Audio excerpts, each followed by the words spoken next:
Produire cette plénière. Donc la table ronde d'aujourd'hui. Donc 20% de bio en restauration collective, oui, mais comment? C'est-à-dire qu'effectivement, c'est un objectif à atteindre. On a vu dans les ateliers qu'il existait des solutions, mais encore surtout beaucoup de chemin à parcourir pour y arriver. Et on vous propose également un focus sur le repas végétarien, qui fait partie également de la loi Egalim, mais surtout, ce qui nous intéresse là-dedans, c'est quelles options en local. Donc on va co-animer à ProBio et Bio en Hauts-de-France cette table ronde. Et donc on a 5 intervenants qu'on va présenter plus tard, qui vont nous partager leurs expériences.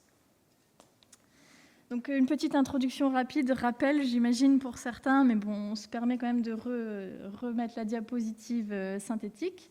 Donc la loi Egalim, les échéances qu'il faut retenir, c'est 1er janvier 2022. 20% de bio minimum, on va parler surtout de ce qui nous intéresse nous aujourd'hui. On vous a mis quand même le tableau exhaustif. Les 20%, on a eu l'habitude depuis plusieurs années de parler de pourcentage en termes de volume, en termes de fréquence d'introduction. Là, attention, dans la loi Egalim, on parlera de 20% en valeur hors taxe d'achat. Donc ça sera vraiment sur du chiffre d'affaires et pas sur du volume de produits introduits. Donc c'est un peu un changement dans nos pratiques. Là, on parlera vraiment de chiffre d'affaires pour cette loi Egalim, donc un gros point de vigilance là-dessus. Et c'est calculé par année civile. Donc certains font leur calcul déjà par année civile, d'autres par année scolaire. Donc là, c'est vraiment par année civile qu'il faudra justifier de ces pourcentages. Alors, on n'a pas encore les modalités de contrôle et de calcul pour l'application de cette loi Egalim. On n'est pas encore non plus en 1er janvier 2022. On sait... Voilà, c'est pour l'instant les informations dont on a connaissance à l'heure actuelle, c'est ce qu'on a noté là, le 1er janvier 2022, 20% de bio minimum et valeur hors taxe sur une année civile. Donc c'est plus que le bio dans cette loi Egalim, c'est les produits dits durables, donc au minimum à 50%. Donc 20% minimum de bio ou en conversion. C'est important aussi comme information pour permettre de soutenir le développement des filières bio. On peut introduire des produits bio en conversion de 2e année. Et dans les 30% restants, toutes les catégories possibles sont listées ici. Donc il y a les signes officiels de qualité, d'origine et de qualité. Donc label rouge, IGP, c'est identification géographique protégée. Indication, voilà, c'est le I qui est bloqué. Indication géographique protégée, donc j'ai cité le label rouge. Après, d'autres qui sont moins développés en région. Il y a également les mentions fermières. Alors, un produit qui viendrait d'une ferme n'est pas éligible en tant que tel. Il faut qu'il soit mention fermière. C'est une mention qui est encadrée par la loi. Et ça ne concerne que certains types de produits. Donc, ça concerne les œufs, le fromage et la volaille. Donc, par exemple, un yaourt de ferme ne rentre pas à l'heure actuelle de manière claire dans cette ligne mention fermier. Donc, ça, si vous avez besoin d'informations sur ces parties-là, c'est moins notre cœur de métier, mais on saura vous renvoyer sur le groupement régional pour la qualité alimentaire ou la Chambre d'agriculture qui font de l'accompagnement sur ce sujet-là. Il y a également l'écolabel pêche durable. On va pas en rencontrer beaucoup clairement en restauration collective, puisque pour l'instant, il n'y a qu'un seul label attribué, et c'est sur des pêcheries de thon.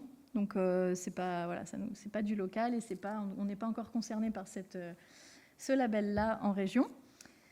Les produits haute valeur environnementale de niveau 2, donc pour le moment, ça sera niveau 2. Donc ça, c'est une certification dans les fermes, et c'est là-dedans qu'on pourra retrouver les produits locaux. Mais un produit local ne suffira pas en soi, il faudra qu'il soit certifié haute valeur environnementale de niveau 2. Donc là, pareil, c'est la Chambre d'agriculture qui réalise actuellement les accompagnements pour que de plus en plus de producteurs s'intéressent à cette démarche aussi de haute valeur environnementale. Il existe aussi des labels des régions ultra-périphériques, donc ça concerne principalement les bananes qui viennent de nos dom-toms. Et après, il y a une ligne assez floue pour le moment, qui est produit équivalent ou d'externalité environnementale positive. Donc voilà, on n'a pas encore les calculs, les formules qui permettent de dire ce produit ou ce produit-là entre ou ne rentre pas dans cette dernière ligne. Ça va être précisé, je pense, prochainement. En tout cas, l'ADEME travaille là-dessus. Donc ce que vous pouvez constater, c'est que ce qui est clair au moins, c'est le bio. Donc 20% minimum, vous pouvez aller jusqu'à 50% de bio, ça ne nous gênera pas du tout. Ça rentrera dans les clous de cette loi Egalim. Voilà, je le dis sur le ton de l'humour, mais n'empêche que c'est vrai. Aujourd'hui, on a de l'offre bio, ça vous permet au moins de démarrer sur cette première ligne-là.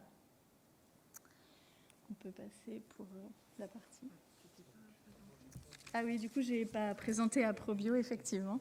Donc, Aprobio, association loi 1901, à but non lucratif pour la promotion et le développement de l'agriculture biologique en Hauts-de-France. Et moi, je suis particulièrement responsable du pôle territoire dans lequel on parle des questions sur l'alimentation. Et donc, dans l'alimentation, la consommation, la restauration collective est un des leviers importants, qui n'est pas le seul, mais c'est un levier important.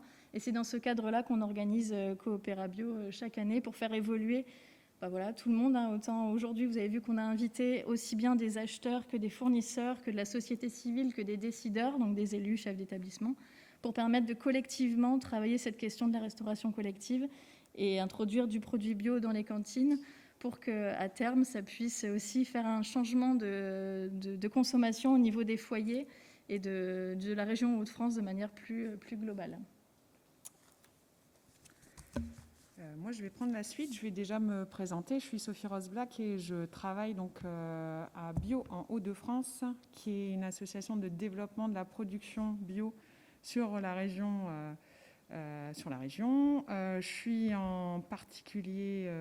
particulièrement en charge des questions autour de l'alimentation, de la santé et de la restauration collective. Donc, j'accompagne les structures de restauration à introduire des produits bio avec une approche assez globale, en faisant attention à l'aspect nutritionnel, l'équilibre alimentaire, les techniques culinaires, le gaspillage alimentaire, etc. L'ensemble en fait des questions qui touchent de près ou de loin à l'alimentation pour faire en sorte que l'introduction de produits bio ait du sens et aboutisse. Je suis également, entre autres, en charge sur des projets aussi d'accessibilité aux produits bio. Donc je poursuis sur ce que disait Marie par rapport à la loi Egalim. Il y a également dans cette loi, et c'est aussi ce qui va nous permettre d'y mettre des produits bio également, c'est ce menu végétarien à intégrer une fois par semaine. Et c'est une obligation au niveau de la restauration scolaire depuis novembre 2019.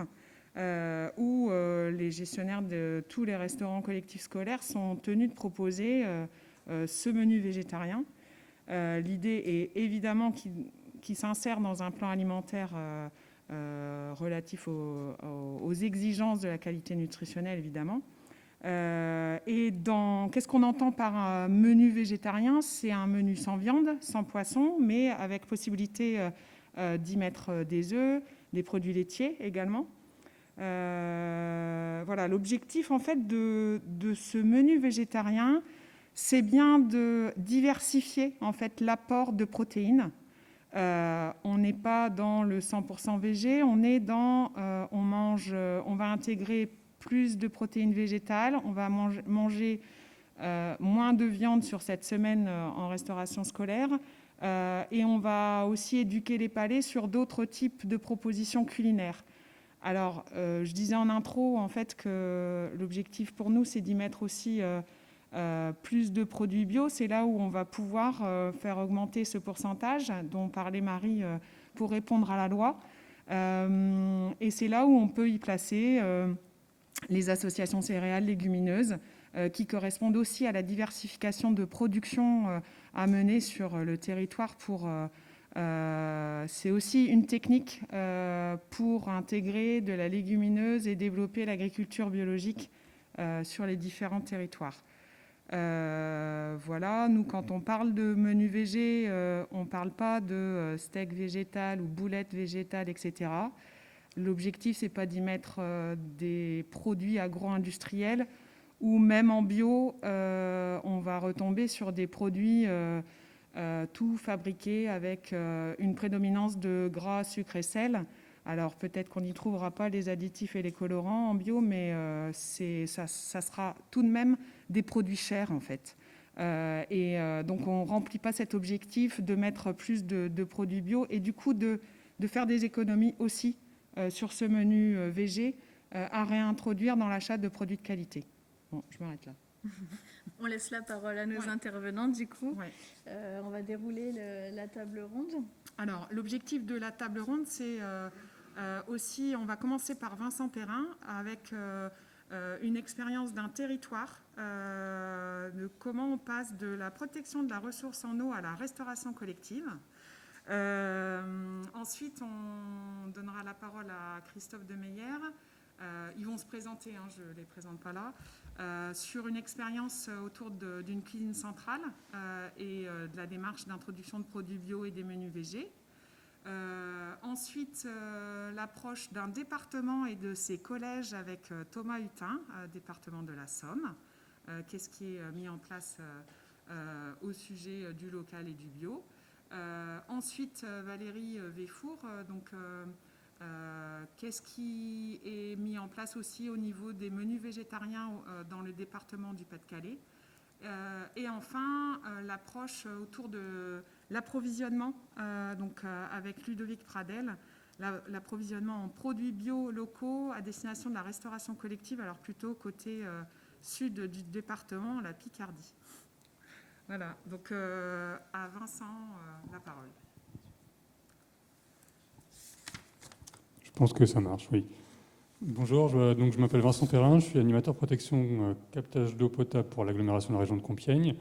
Je travaille moi pour un service d'eau potable pour l'agglomération. Je n'ai pas de compétences en restauration collective à proprement parler.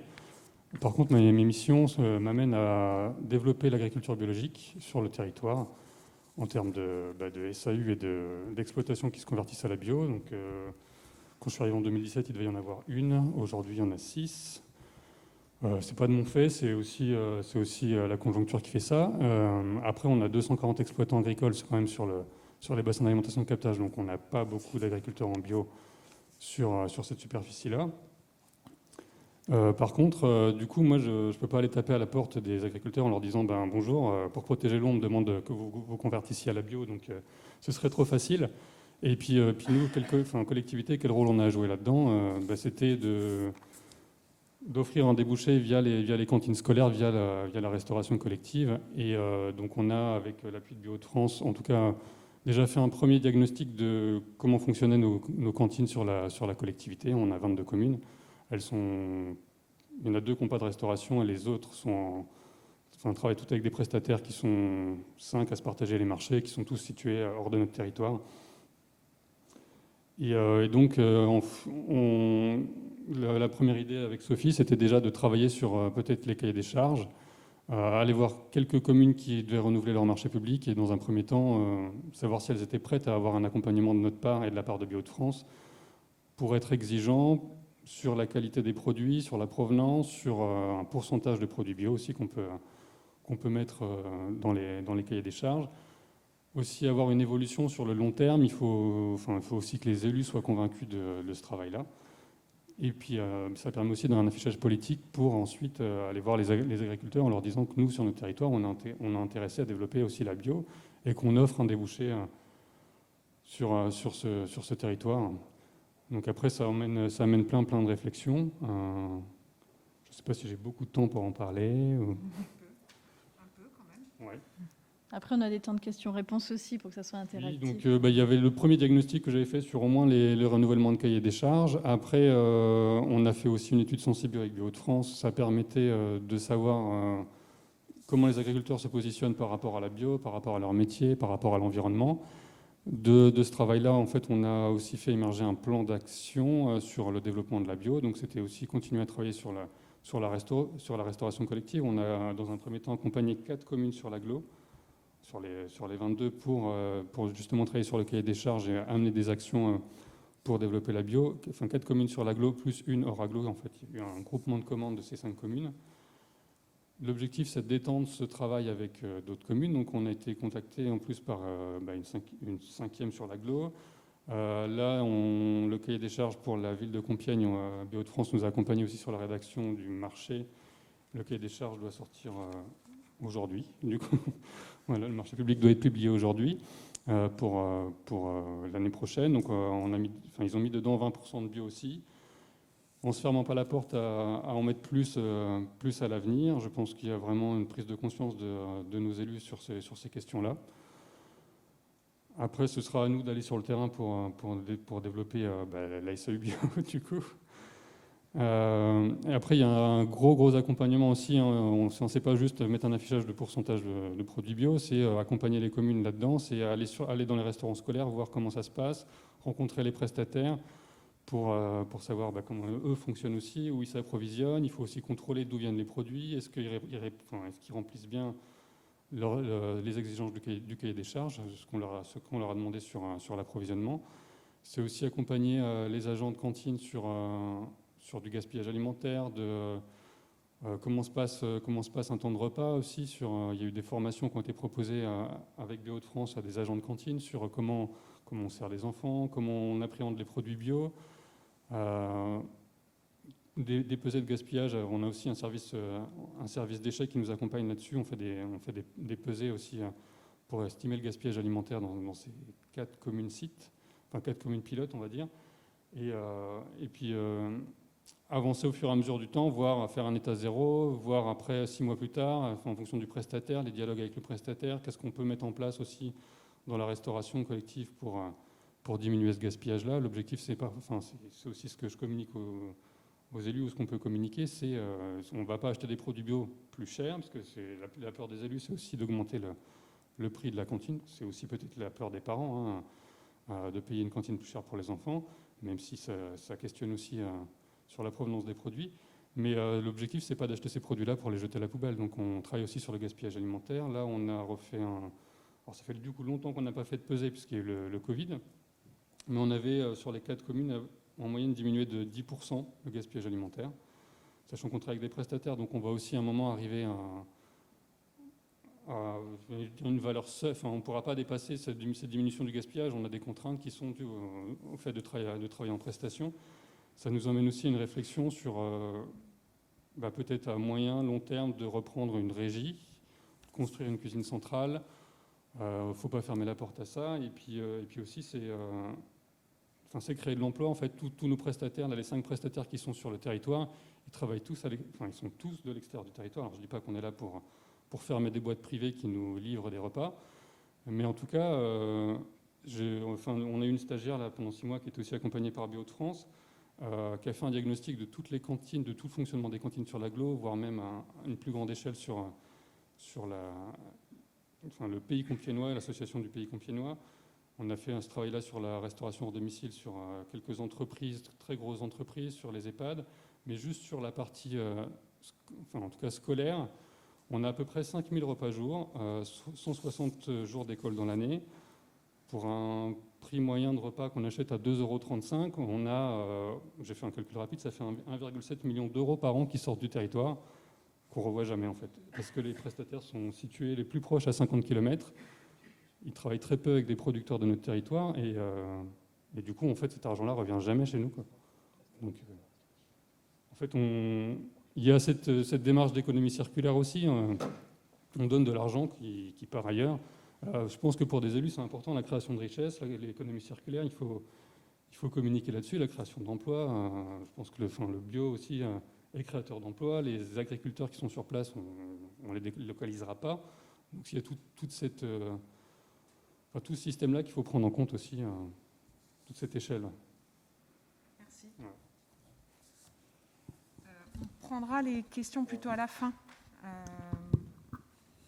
Oui, parce que sinon, il va y avoir des choses redondantes. Donc, on déroule toutes les interventions, si vous le voulez bien, et gardez vos questions pour la fin de la table ronde.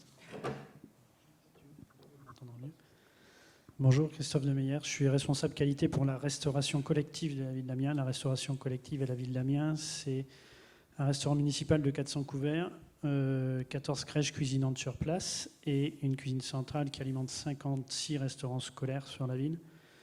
Capacité 6500, 7000 repas jour en effectif normal, 1500 sur les périodes de vacances et les mercredis. On a repris en régie la restauration scolaire depuis 2013, volonté politique, attente politique, avec le souhait et la volonté d'introduire des produits bio et des produits locaux dans le fonctionnement.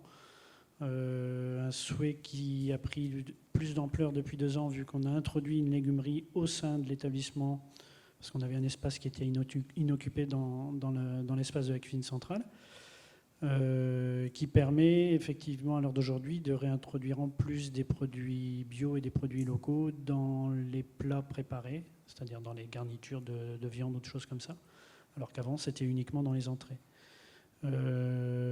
Gros fonctionnement au niveau des volumes.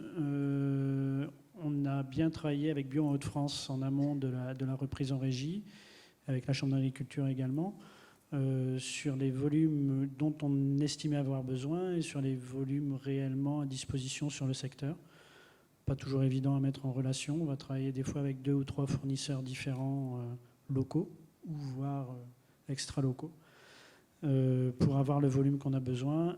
Un volume à titre indicatif sur une entrée, une carotte râpée entrée, c'est 700 kg. Sur une carotte en garniture, et on est à 1,2 tonne. On travaille donc des produits bio au niveau de l'épicerie. Alors là, c'est pas du local, on n'en a pas. Tout ce qui est féculent, on est en bio. Tout ce qui est farine, on va faire du local et du bio. Huile, on va faire du bio. On fait nos vinaigrettes maison, l'ensemble des vinaigrettes maison. On a le pain au niveau de tout l'approvisionnement qui est en bio. On a construit une filiale avec Bio en Hauts-de-France sur un approvisionnement blé, farine, pain entièrement local. Alors quand on dit local, on va du sud de l'Oise, nord pour le moulin et la boulangerie semi-industrielle qui est sur la région amiénoise. Là, cette année, on va inaugurer, on va faire la viande bio. On va passer sur le bœuf bio. 3 services consécutifs. Les fruits, les légumes en bio. Tu me dis encore si... Les produits laitiers aussi un petit peu, tu disais ? Oui. Voilà, produits laitiers. Poulet également, poulet entier.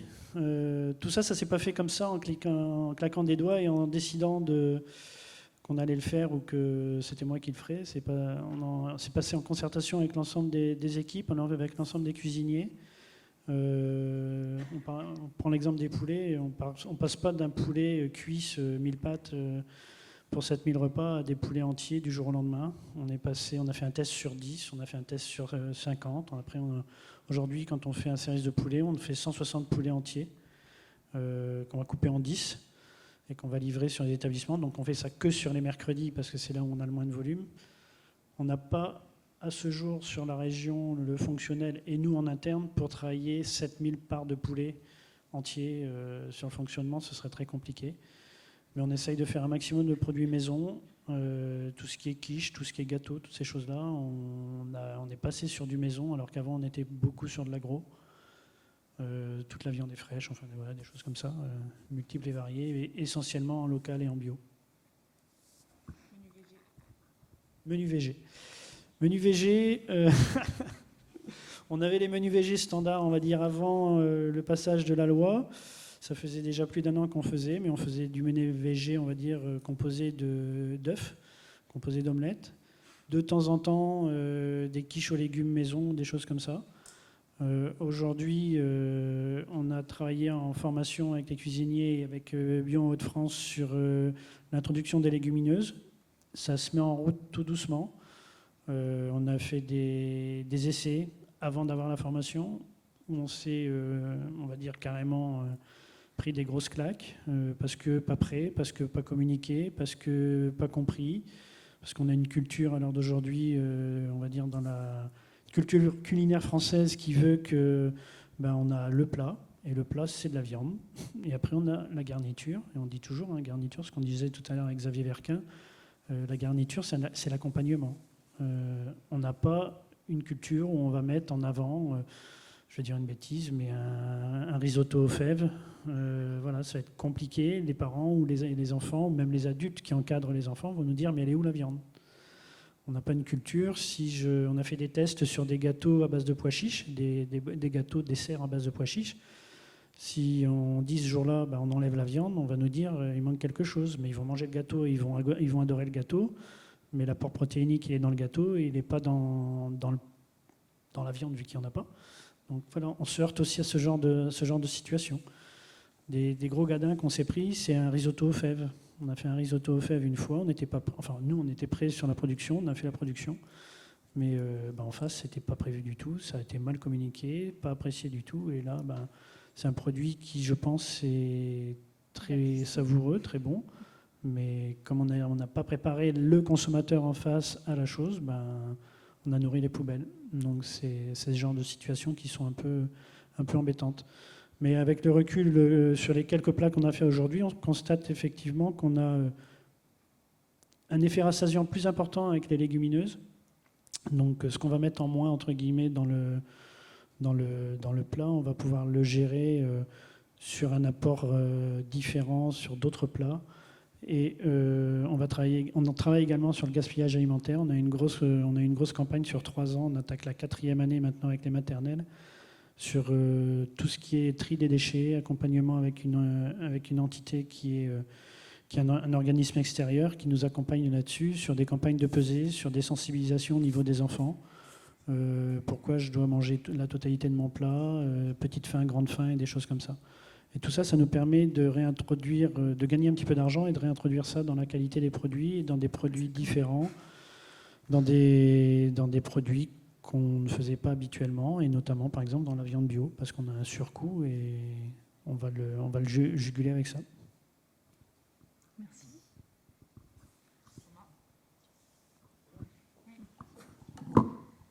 Dans les collèges de la Somme, du coup, quelles sont les actions mises en place ? Oui, dans les collèges de la Somme, donc, je dirais notre politique sur les circuits alimentaires de proximité, moi je suis en charge de ce sujet, est née vraiment de la volonté de quelques chefs qui voulaient travailler des produits bruts, retravailler sur du fait maison, et ça il y a presque 10 ans. Et ces chefs sont venus nous voir aussi à la direction de l'agriculture, avec notre partenaire, la Chambre d'agriculture.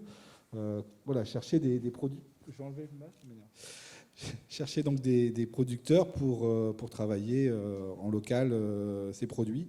Et je dirais que notre politique, elle a été construite autour de ça, entre la relation entre des chefs et des producteurs les plus proches possibles.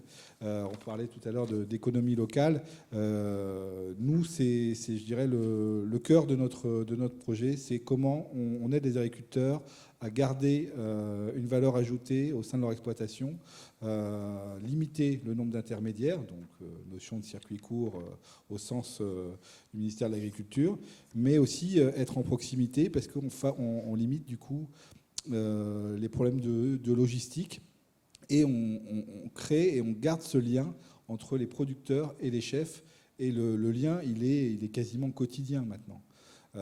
Donc on a 42 collèges en régie directe. Après, on a des établissements qui sont avec des lycées. Donc là, on regarde moins cet aspect-là.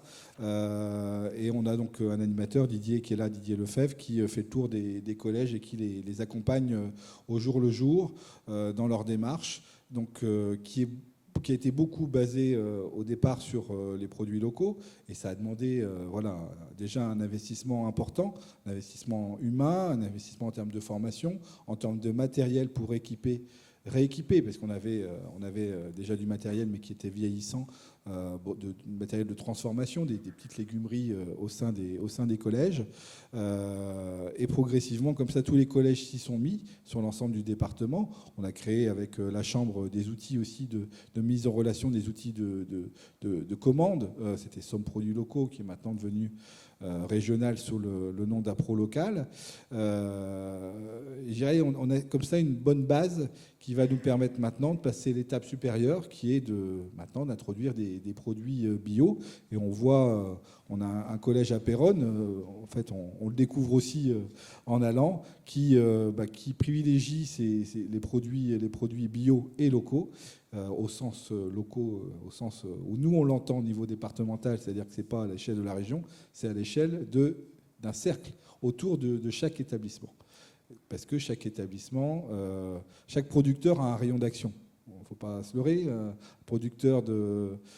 petit producteur, une petite ferme qui a choisi de travailler en circuit court, il va aller au marché du coin, il va aller livrer le magasin avec qui le petit épicier du coin, et il va livrer le collège ou l'EHPAD, mais il ne va pas aller faire le tour de la région pour aller livrer ses produits. Ça ne serait pas rentable pour lui, ça ne serait pas rentable pour personne. Donc voilà, c'est notre choix, c'est l'hyper-proximité. J'ai donc cette base de travailler avec les produits locaux. On a des collèges qui sont maintenant à 30% de produits locaux. Ça va nous permettre d'enchaîner avec les produits bio à condition d'avoir suffisamment de producteurs. Et ceux qui en ont choisissent maintenant aussi, je dirais, des producteurs qui ont choisi l'agriculture bio assez facilement. On a encore beaucoup de chemin à faire. On n'est pas du tout à 20% de produits bio. On n'y sera pas en 2022. Et du coup, l'impulsion politique... Et on ne va pas forcer nos chefs à dire on va être à 20% de produits bio en 2022. Ah bah ça sera la loi quand même. Ça sera la loi, mais il y a... Enfin, l'impulsion politique, elle est là, là on est au entre niveau des professionnels, je crois départements. qu'il ne faut pas qu'on se leurre. Il y a très peu d'établissements qui seront à 20% de produits locaux en 2022. On est là tous ensemble pour relever ce défi. Ouais, mais ce défi, il doit passer par quoi? Est-ce qu'il doit dévoyer ce qu'on a construit collectivement depuis des années, la filière bio aussi? Si c'est pour faire venir du bio d'ailleurs, de loin, je pense qu'on ne sera pas gagnant. Oui, alors la loi, elle suppose, oui, effectivement, le 20% de bio de toute origine. Évidemment, dans nos structures d'accompagnement, c'est le bio local avant tout. On est tous, je pense, tous d'accord sur cette question-là. Après, effectivement, il y a des produits qu'on n'aura jamais produits en région, qu'on ne produira jamais en région, et auquel cas, oui, il ne faut pas se les interdire non plus. Parce qu'en plus, on tombe sur des atouts nutritionnels, en fait, et pas forcément environnementaux. Le bio, c'est pas que les atouts environnementaux, c'est aussi les atouts nutritionnels. Et donc, effectivement, le bio qui vient de loin, il garde ses atouts nutritionnels tout de même. Oui, alors nous, on a fait le choix du bio, mais du bio local, clairement. Et après, voilà, est-ce que... Enfin, on en reparlera, mais je pense qu'en 2022, on ne sera pas nombreux à être à cet objectif-là. Et est-ce qu'on va dire aussi, je me fais l'avocat du diable, j'ai envie là aujourd'hui, de dire aux parents, on va augmenter le tarif des repas pour... voilà. Parce qu'on n'aura pas mis en place tout ce qu'il faut. On l'a vu avec Christophe, on l'a fait aussi dans nos collèges. Il faut lutter contre le gaspillage alimentaire. Ça ne se fait pas du jour au lendemain. Il faut changer les techniques de cuisine. Il faut équiper les établissements. Il faut revoir les circuits d'approvisionnement. Il y a des marchés aussi qui sont en cours. Il y a des sociétés de restauration voilà, qui ont aussi leurs propres pratiques, qui ont leurs propres fournisseurs, qui font des achats à l'échelle nationale, voire internationale.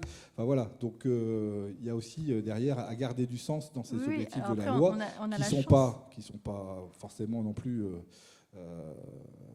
la panacée. Derrière la loi, il n'y a aucune contrainte. Après, l'objectif, c'est... En fait, c'est... Il faut qu'on s'en serve comme étant un outil supplémentaire, mais pas comme étant, je dirais, un coup près où on va tout arrêter et tout transformer, changer nos politiques, parce qu'on a une loi qui... Mais la loi, elle nous donne quand même l'opportunité de nous structurer en amont, puisqu'elle est connue quand même depuis un petit moment, elle est applicable au 1er janvier 2022, charge à nous d'être réactifs et de mettre en place aujourd'hui les outils de demain. Ça peut être un moteur, ça doit l'être, mais voilà, c'est le sens de En fait, on est d'accord. Comme d'habitude. On aime bien débattre, je crois, Sophie. On enchaîne, du coup, on a parlé du côté nutritionnel des produits bio, donc on va arriver sur aussi la thématique repas végétarien. Donc on va passer la parole à Madame Véfour, qui va nous parler, du coup, est-ce que vous pouvez nous communiquer, vous nous expliquer votre mission au laboratoire départemental du Pas-de-Calais, nous expliquer un peu les actions mises en place auprès des chefs de cuisine pour cette thématique du végétarien, quel est leur ressenti aux chefs de cuisine, qu'est-ce que vous constatez dans les menus actuellement, voilà, si on peut avoir votre retour sur cette question. Beaucoup de choses à dire, je pense. Donc voilà. Pardon ? Donc Commençons par Valérie Véfour, je suis diététicienne auditrice, formatrice au laboratoire départemental d'analyse du Pas-de-Calais. Donc nous, on a 116 demi-pensions sur le département, donc ça fait pas mal de structures. Donc diététicienne parce qu'on accompagne les chefs de cuisine pour tout ce qui est évolution réglementaire en termes de nutrition.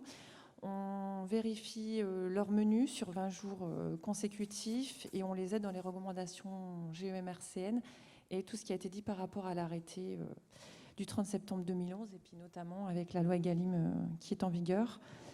On effectue aussi des audits, on vérifie tout ce qui est mis en place du plan de maîtrise sanitaire et on réalise des formations auprès des personnels de cuisine pour les aider au mieux à tenir tout ce qui est réglementaire correctement, on va dire. Donc au niveau des collèges, maintenant ils sont tous passés en menu végétarien. Donc il y a 2 solutions qui s'offrent à eux.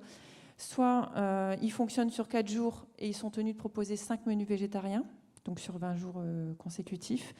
Soit ils fonctionnent sur 5 jours et proposent au minimum 4 menus végétariens. Donc on leur conseille toujours d'être en choix dirigé. Donc quand il y a un seul choix, c'est facile. Quand c'est en multi-choix, on essaie de leur demander de rester sur un menu végétarien pour éviter qu'ils proposent à la fois un menu végétarien et un menu normal à côté pour que l'enfant parte vraiment sur le menu végétarien. Parce que si vous proposez autre chose à côté, ça ne va pas marcher. L'enfant, il va manger le menu normal et puis le menu végétarien va finir à la poubelle. On est quand même dans un moment où le gaspillage alimentaire est quand même une notion importante. Donc soit on peut partir sur un menu dirigé, c'est quand même mieux. Mais actuellement, le choix est encore possible pour les 2. Vous pouvez très bien proposer en multi-choix un menu normal et un menu végétarien. La loi ne l'interdit pas. Mais bon, peut-être qu'elle par la suite, ça évoluera. Donc au niveau des chefs, tous les chefs ne sont pas pro-menu végétarien, ne sont pas pro-bio, loin de là. Il faut quand même les aiguiller. Donc généralement, il y a des chefs, je vais dire les chefs qui sont là depuis des années, le menu végétarien, ils s'en fichent un petit peu, quoi. C'est pas leur truc. Heureusement qu'il y a entre guillemets une loi qui existe et qui les pousse un petit peu à changer leur fonctionnement. Donc quand ils ne savent pas vraiment quoi faire ou quel produit utiliser, c'est pas compliqué. Ils vont vers les fournisseurs, ils prennent ce qu'il y a au marché. Donc pas forcément les produits ayant une meilleure qualité nutritionnelle. On va partir sur des steaks fromagés, des steaks végétales, des nuggets panés blé, des choses comme ça. Donc pas des produits très très bons. Et quand on leur demande pourquoi, ils n'ont pas les outils, ils n'ont pas les notions, ils ne savent pas quoi faire, ils ne savent pas ce qu'ils peuvent changer, ce qui peut plaire à l'enfant. Comment passer d'une recette tout à fait normale, mais en l'adaptant en menu végétarien. Donc au fur et à mesure, il existe des formations qui les aiguillent dans ce domaine. Notamment ce matin, on était avec Marie pour la première formation pour les chefs, pour un menu végétarien, pour leur expliquer comment on pouvait faire un menu végétarien complet en intégrant les légumineuses. Bien évidemment, à eux de voir ce qu'il est possible de faire dans leur établissement, ce qu'ils ont déjà fait auprès de leurs élèves, voir la communication qu'ils peuvent mettre en place. Parce que le but, c'est pas de changer complètement le repas du jour au lendemain, ça ne marchera pas. Le responsable de la ville d'Amiens, il l'a dit, on ne peut pas changer complètement un menu. Ce n'est pas la peine de leur proposer du jour au lendemain. Par exemple, voilà, le risotto de fèves, ça ne marchera pas. Donc, autant partir sur, on va dire, entre guillemets, peut-être dans un premier temps, vraiment pour les récalcitrants, quand même sur des produits ultra transformés, des boulettes ou des choses comme ça, même si ce n'est pas les meilleurs produits. Et au fur et à mesure, partir, je ne sais pas moi, sur un couscous végétarien ou des lasagnes de légumes, des choses comme ça. Mais c'est sûr que du jour au lendemain, ils n'arriveront pas à y passer. Faut être honnête, c'est pas possible. Puis c'est pas dans leur culture. Peut-être que pour être concret, on pourrait expliquer le menu qui a été déroulé ce matin. Alors par cœur, je ne l'ai pas sous les yeux, puis je ne l'ai pas pris, Marie. Qu'est-ce qu'on avait ce matin ? Donc on avait une entrée à base de lentilles corail avec des pommes, vinaigrette au citron. Donc ça, c'est très bien passé. Au niveau de la couleur, généralement, ça passe bien au niveau des enfants, puisque finalement, la couleur ne change pas d'une carotte râpée. Donc c'est quelque chose qu'ils apprécient. On avait un potage enrichi en protéines, enrichi en lentilles corail, donc très agréable au goût. Et finalement, potage couleur traditionnelle. Donc là, c'est pareil, on ne change pas les habitudes des enfants puisque eux se réfèrent beaucoup à la texture et aux saveurs qu'ils connaissent. Donc ça marchait très bien. Et le troisième, c'était du quinoa.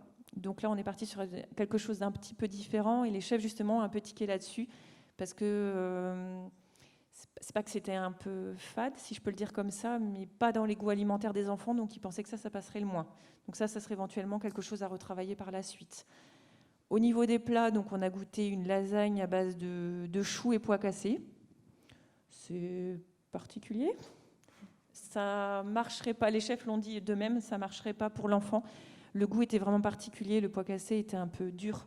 Donc les enfants n'auraient pas forcément adhéré, mais la recette pourrait éventuellement être retravaillée, notamment peut-être un peu plus de tomates ou un peu plus de béchamel pour entre guillemets, masquer un peu le goût et peut-être amener l'enfant à l'aimer, mais par la suite. La deuxième lasagne est faite avec une base de ratatouille, donc ça, je pense que ça peut très bien passer avec des lentilles corail. C'est quelque chose qui est déjà servi en restauration, donc là, il n'y avait pas de souci. Et au niveau des desserts, on a mangé une mousse au chocolat avec une base de jus de pois chiche. Alors c'est étonnant, mais le jus de pois chiche remplace très bien les blancs en neige. Vraiment au niveau de la texture, nickel. Bon, après, il manquait peut-être un petit peu de sucre pour les enfants ou partir sur un chocolat un petit peu moins amer, parce qu'on était quand même à 70%. Donc pour les enfants, c'est pas trop leur truc. Et le deuxième dessert, c'était un brownies à base de haricots rouges et il y avait de la betterave. Donc là aussi, ça passait très bien. Mais bon, comme disaient les chefs de cuisine, le but, c'est pas de mentir aux enfants et de leur expliquer vraiment ce qu'il y a dedans. Donc, le fait de mettre des haricots rouges, ça allait être compliqué à l'expliquer aux enfants. Donc, je pense qu'ils vont repartir déjà sur des choses un petit peu plus simples, quitte à faire goûter aux enfants en petite verrine, pas grand-chose, mais une petite quantité, voir comment il apprécie. Puisqu'un enfant, un enfant ou un collégien, il faut quand même 7 fois avant qu'il aime ce qu'il a dans l'assiette, puisqu'il n'est pas habitué. Et puis après, repartir sur des choses un petit peu plus compliquées. Mais le but, c'était de leur expliquer aussi que le fait maison peut très bien marcher pour un menu végétarien et essayer de mettre de côté tout ce qui est produit ultra transformé, puisque de toute façon, le jour où ça sera vérifié dans les menus, tout ce qui est produit ultra transformé, c'est une fois sur les 4 demandés au minimum. Donc, ils ne vont pas pouvoir mettre tout ce qu'ils veulent des fournisseurs. Donc, ça sera à nous aussi de les aider dans ce sens-là. Mais sinon, de toute façon, actuellement, ce qu'on retrouve dans les menus, c'est omelette au fromage, omelette de campagnarde, omelette aux champignons. Enfin voilà, toutes les déclinaisons possibles. Je ne leur en veux pas, hein, ils font ce qu'ils peuvent et ils n'ont pas toujours les outils. Mais voilà, ils font des choses très très simples et je pense qu'il y a des choses comme un couscous végétarien qui peut être adapté. Mais voilà, il faut qu'ils prennent un peu le pli et on verra combien de temps ils mettent. Je ne suis pas sûre qu'à la fin de de l'expérimentation, qu'ils aient vraiment complètement changé leurs habitudes. Il y aura peut-être encore un petit peu de travail par la suite.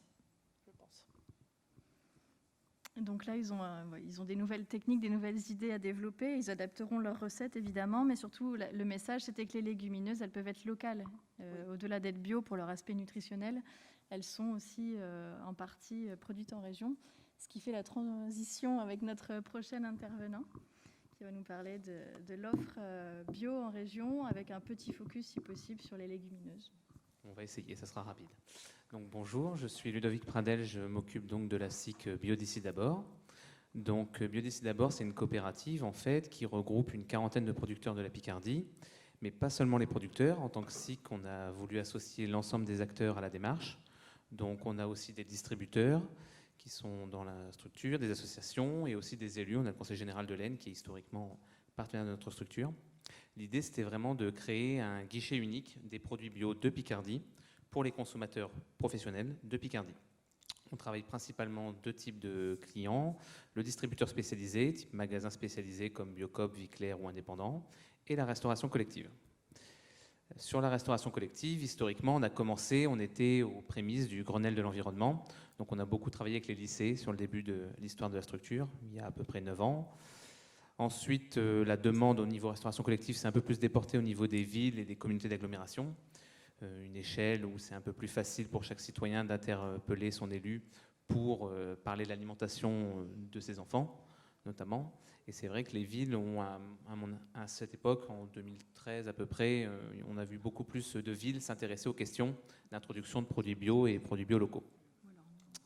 Donc on travaille avec plusieurs communautés d'agglomération en Picardie, principalement 2 de grande taille qui sont la ville d'Amiens, la ville de Crépy-en-Valois, donc depuis 2012 et 2014. On travaille aussi des collèges, aujourd'hui une quinzaine, je pense, en Picardie, des lycées, une clinique, ça doit être tout en structure de Restauco, je pense. Quoi d'autre? Des collèges donc, au niveau régional. Nous, c'est vrai que le local, il n'y a pas de définition fixe du local. Le local chez Biodici, c'est plutôt à échelle régionale. On s'est monté à cette échelle-là, au niveau aujourd'hui qu'on appellerait le versant sud des Hauts-de-France. Pourquoi à cette échelle-là? Puisque la Picardie est quand même une région assez étendue, avec une densité de population assez faible. Donc c'est vrai que l'échelle régionale paraissait tout indiquée il y a 9 ans pour cela. On a un fonctionnement avec une plateforme physique qui se situe à Amiens. Donc on a un fonctionnement en étoile, ce qu'on appellerait en étoile, où on va chercher, nous, les marchandises chez chaque producteur. on rassemble sur notre plateforme physique et on peut ensuite dispatcher à l'ensemble de nos clients. Ce qui permet d'avoir une gamme la plus large possible de produits bio locaux et de pouvoir satisfaire les clients et en limitant les problèmes de logistique, de Franco notamment, puisqu'on aimerait tous pouvoir avoir le petit producteur du coin qui vient nous livrer, mais pour certaines structures, il n'y a pas forcément une offre très large en face, on va dire sur un périmètre restreint, et pour ces producteurs, l'aspect livraison n'est pas forcément une des missions qu'ils apprécient particulièrement. Beaucoup de producteurs préfèrent s'occuper de leur mission principale qui est la production, et nous on intervient du coup à ce moment-là pour la partie logistique, pour faire cette mission qui manque, pour justement que se rencontrent le producteur et le consommateur. Voilà. Et donc, dans le versant nord, votre équivalent... Donc, dans le versant nord, il y a une structure qui existe, qui s'appelle Nora Bio, qui est d'une taille bien plus importante et qui s'occupe notamment des mêmes missions. Merci. Ce système des plateformes bio locales s'est construit un peu partout en France, sous différentes formes juridiques, parfois en association, parfois en coopérative, agricole aussi, et existe dans la plupart des régions de France. Voilà. Et au niveau des légumineuses? Au niveau des légumineuses, on en produit en Picardie. Nous, à notre échelle, on propose de la lentille verte, du pois cassé. Et il y a encore beaucoup de travail pour proposer une gamme un peu plus large, je pense, de légumineuses en Picardie. Donc, il faut qu'on trouve d'autres recettes avec le pois cassé. Hein, parce que c'est compliqué le pois cassé encore. Bah, Au niveau la ville des d'Amiens produits, l'a peut-être. expérimenté. Comment ? La ville d'Amiens l'a expérimenté, le pois cassé. Tu as trouvé une bonne recette avec le pois cassé qui passe bien? Il y a quelques temps. Au niveau des... Le gâteau Shrek. Caché, quoi. Au niveau des Non, produits, aujourd'hui, on travaille donc principalement de fruits et légumes. On a une gamme de produits secs, de produits laitiers également. On travaille donc tout produit labellisé en Picardie. Dans la saison automnale, qui est la meilleure saison de la Picardie où on entre en ce moment, on peut proposer jusqu'à 96 références de fruits et légumes bio locaux. Donc à ceux qui se disent qu'il n'y a pas forcément une offre conséquente et variée en Picardie, aujourd'hui elle existe quand même. Il faut le savoir.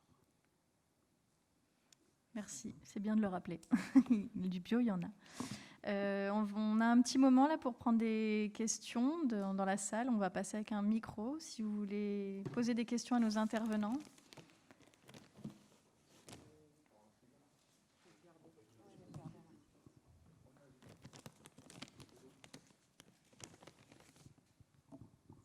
Une question là au 4e rang.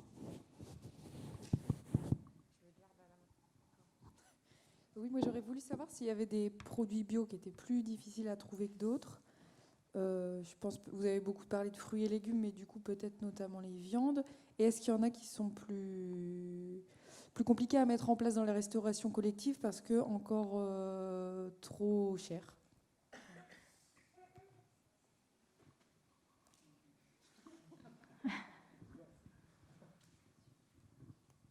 On va dire le produit le plus compliqué à mettre, c'est peut-être la viande.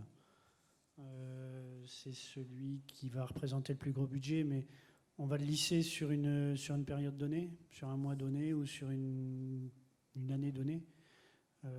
Donc en jouant sur le gaspillage alimentaire, sur toutes ces choses-là, on va pouvoir introduire la viande de manière progressive.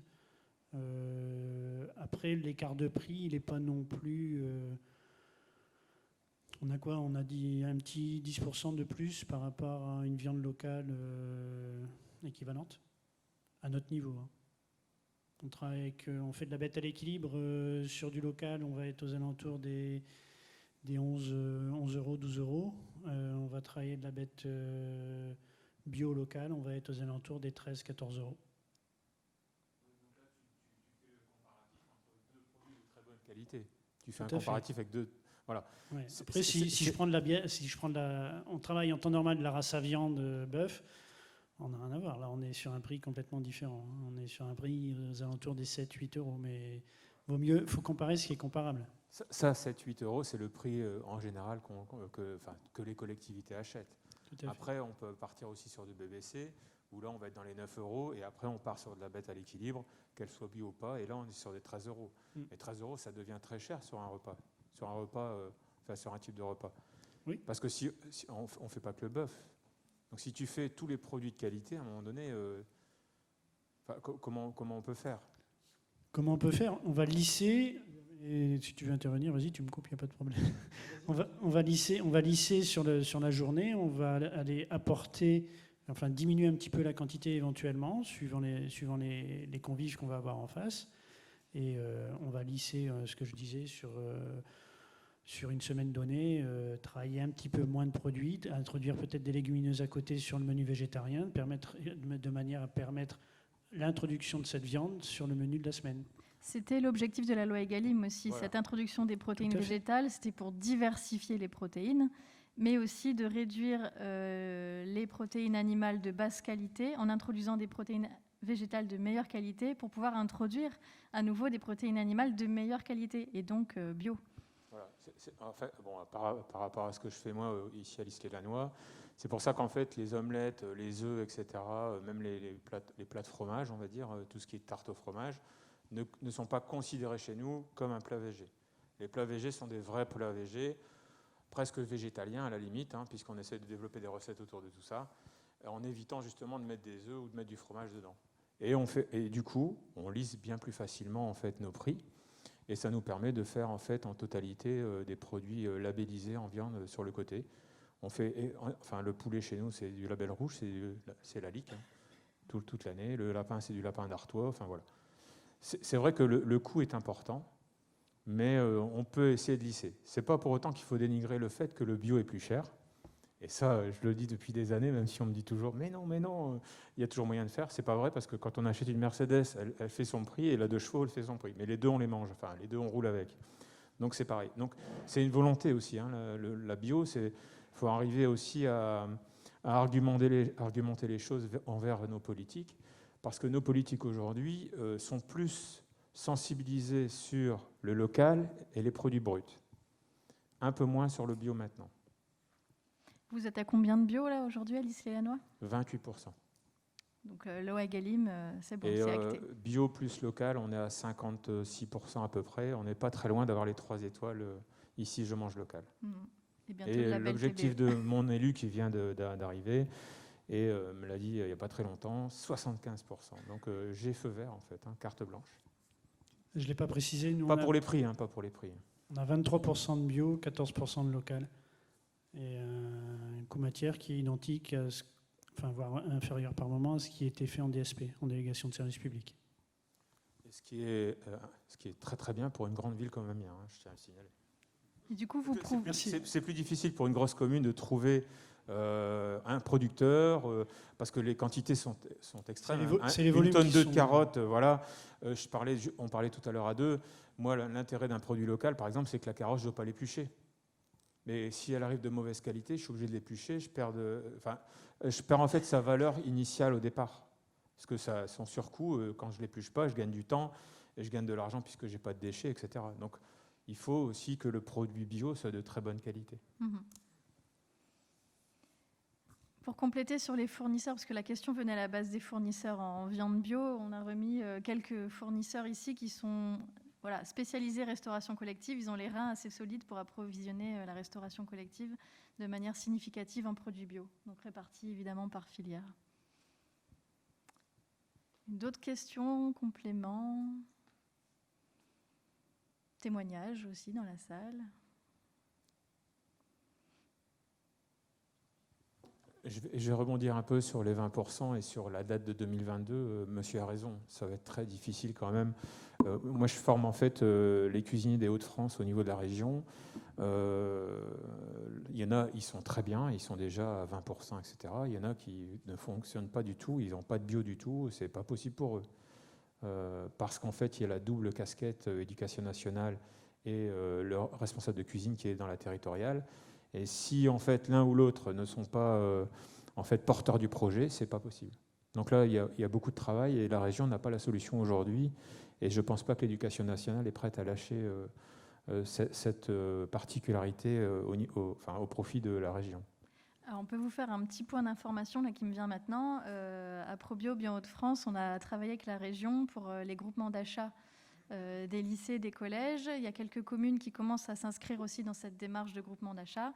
Derrière, c'est tout un travail de rédaction qui permet de référencer et, si possible, d'attribuer les marchés à des fournisseurs de produits bio régionaux. Et donc tous les produits sont concernés, un maximum de produits sont concernés, ce qui vont permettre plus facilement aux établissements d'atteindre les 20% en diversifiant les types de produits. Oui, tout à fait. Et ça, c'est une bonne chose, sauf qu'au niveau de la région, c'est une adhésion, et cette adhésion est faite pour 3 ans. Elle a été faite l'année dernière, donc là, ici, pour 2022, c'est mort, puisqu'il faudra attendre dans 3 ans, enfin dans 2 ans maintenant, pour que les nouveaux responsables puissent adhérer. Oui.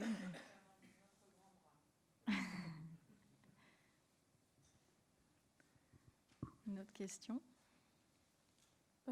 Du coup, est-ce qu'au niveau sensibilisation, il y a des choses qui sont faites? Est-ce que vous avez des études, notamment sur, on parle du coup de repas végétariens, mais en fait, c'est des repas hyper carnés qu'on a. Vous parliez de repas normal tout à l'heure, mais c'est trop carné et c'est pas bon pour la santé non plus.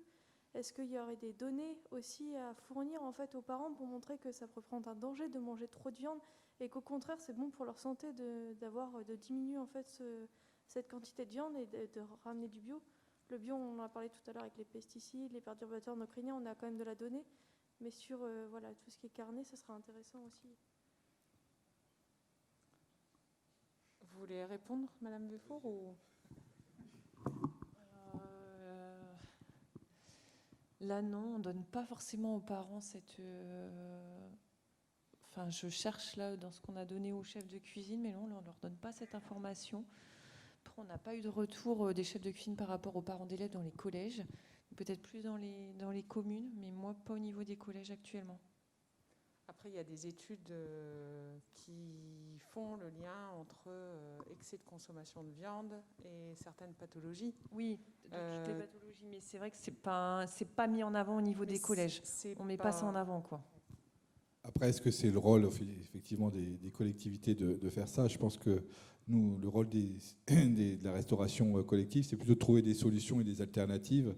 L'information sur ces questions-là, elle se diffuse de plus en plus, notamment chez la jeunesse. On voit aussi dans nos établissements de plus en plus de jeunes qui veulent plus manger de viande, clairement. Là, c'est pas la question d'un repas par semaine, c'est la question d'un repas végétarien ou vegan par jour qui est en train de progresser. Donc on a un changement culturel qui est en cours. Je pense que voilà, nous, on est là pour trouver des solutions. Voilà, quelque chose qui est en train de changer fondamentalement. Et là où nous, on préfère travailler sur la viande de qualité, pour aussi ceux qui veulent de la viande et qui veulent continuer à manger de la viande, pour aussi maintenir derrière des filières d'élevage et les faire évoluer sur ces pratiques-là. Il vaut mieux manger, même maintenant, on a une campagne de pub maintenant de l'interprofession de la viande qui dit ça, il vaut mieux manger de la bonne viande de qualité que de manger de la mauvaise viande tous les jours, quoi. Donc ça, c'est quand même, pour une filière viande, quelque chose qui est déjà un gros changement culturel, quoi. Et c'est que les choses sont en train de changer profondément. On voit la consommation de viande de toute façon qui est en train de diminuer, et puis des nouvelles pratiques qui viennent. Et donc nous, on essaie de trouver des solutions, et on voit par les témoignages que ça ne se fait pas du jour au lendemain, qu'il faut trouver des solutions, qu'il faut former les équipes, et qu'il faut aussi voilà, des gens qui ont envie de changer. Et ça ne se décrète pas du jour au lendemain. C'est s'appuyer sur les bonnes volontés de nos équipes, nous dans les collèges ou dans les différents établissements. Après, au niveau de la sensibilisation et des volontés aussi de certaines collectivités, il est possible aussi d'intégrer dans des programmes de sensibilisation à la santé, en fait, des éléments liés à la consommation de certains produits, en fait. Enfin, rien ne vous empêche d'intégrer ça au sein de vos collectivités, en parallèle à ce que vous faites sur l'alimentation. Si je peux compléter, pas sur la viande, mais sur la bio, il y a aussi, je pense que la collectivité elle a un rôle à jouer au niveau social d'accès à une alimentation de qualité saine pour des publics défavorisés, notamment pour des grandes villes. On a des enfants qui n'ont pas à manger forcément tous les jours chez eux, ou en tout cas pas des aliments de qualité. Et il y a vraiment un rôle de la collectivité à prendre cette question en main pour avoir des gens sur le territoire qui sont en bonne santé. Je propose d'utiliser cette dernière information en clôture de cette table ronde, à moins qu'il y ait une frustration, une question. Je vais bien prendre une dernière question si quelqu'un se sent frustré, sinon je vais procéder à la conclusion. C'est bon ? Donc je me mets à l'exercice de conclusion. Donc on a vu dans cette table ronde les différents échelons pour parler de bio-restauration collective. Donc on a démarré par l'intérêt global du développement de la bio avec l'entrée ressources en eau. Effectivement, la loi Egalim, ce n'est pas quelque chose qui tombe, qui est réglementaire. Il y a aussi des valeurs derrière l'introduction de la bio. Et c'est tout ça qu'il faut prendre en compte pour être dans une démarche globale et qui va rassembler du monde autour de soi. Donc réflexion globale avec des plans d'action à mettre en place à l'échelle des territoires pour qu'il y ait un développement à la fois de la demande en restauration collective, mais également de l'offre. Au niveau des faiseurs en cuisine, donc là, être plutôt sur la thématique d'introduction du bio en progressivité, réaliser des tests, démarrer en ajoutant progressivement des produits petit à petit, avec des produits faits maison, bien évidemment, et donc construire en parallèle ces filières régionales pour pouvoir approvisionner la restauration collective et démarrer là sur la légumineuse, qui est une thématique assez nouvelle. Ensuite, on a vu avec plutôt les institutions le travail important de la mise en relation entre les chefs de cuisine et les producteurs, donc, qui est valable sur le local, mais sur le bio local du coup, pour avoir une cohérence entre l'introduction des produits bio et notre environnement proche au niveau local. Ensuite, on a vu avec la diététicienne l'importance de travailler sur l'élaboration des menus, puisque introduire du bio, privilégier du végétarien, des protéines végétales, voilà, si ça tombe du ciel sans accompagnement, c'est complexe. Et donc, travailler sur plutôt des techniques et promouvoir en tout cas les produits qui sont disponibles en bio-régional pour permettre de travailler plutôt ces produits-là.